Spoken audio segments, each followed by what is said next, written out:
नमस्कार मित्रांनो, डॉक्टर धनाजी राणे या माझ्या यूट्यूब चॅनलमध्ये तुम्हा एक सर्वांचं पुनश्च एकदा स्वागत आहे. मंडळी, आपण समोर पाहताय ही काटेसावर आहे.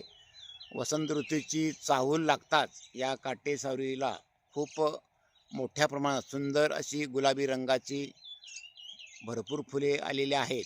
उन्हाळ्यामध्ये या झाडाला पाणी कमी मिळते, म्हणून या झाडांच्या फुलाचे तोंड वरच्या दिशेला असतं.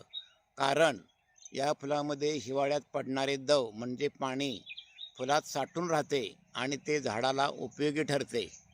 मंडळी, या फुलामधील मकरंद खाण्यासाठी मधमाशा आणि 40 प्रकारचे पक्षी या झाडावर येत असतात आणि यामुळेच काटेसावरीचं ही परागीकरण होते.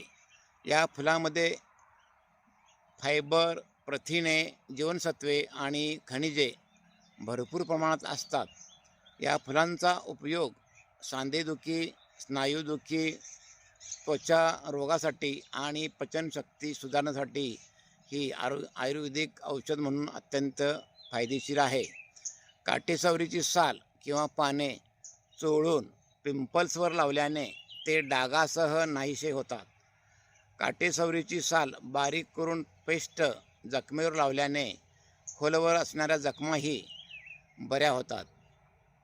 काटेसावरीच्या कवळ्या कळ्या बारीक चिरून त्या गरम पाण्यातून वाफवून घेऊन त्यानंतर त्याला फोडणी देऊन भाजी करून पूर्वीची माणसे खात असत आणि आताही काही भागात ही भाजी खाण्याची पद्धत आहे. मित्रांनो, 40 प्रकारच्या पक्ष्यांना व मधमाशांना या झाडावरील फुलामधील मकरंद खाऊन त्यांच्या यावर उदरनिर्वाह होतो. यासाठी मंडळी, शेतकरी, शेती, पशुपक्षी आणि एकंदरीत परिसंस्थेच्या दृष्टीने या काटेसावरीचं महत्त्व पाहता या झाडांचे जतन, संवर्धन आपण सर्वांनीच केले पाहिजे आणि ती सर्वांची जबाबदारी आहे. कारण यावर बरेच प्रकारचे पक्षी, 40 प्रकारच्या पक्ष्यांचा उदरनिर्वाह होत असतो.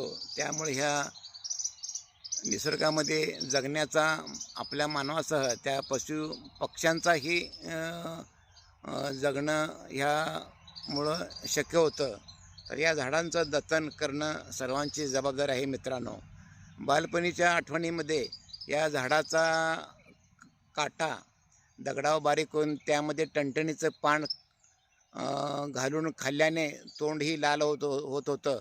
हे बालपणीची आठवण या अनुषंगानं मित्रांनो आपणाला आठवण करून देतो.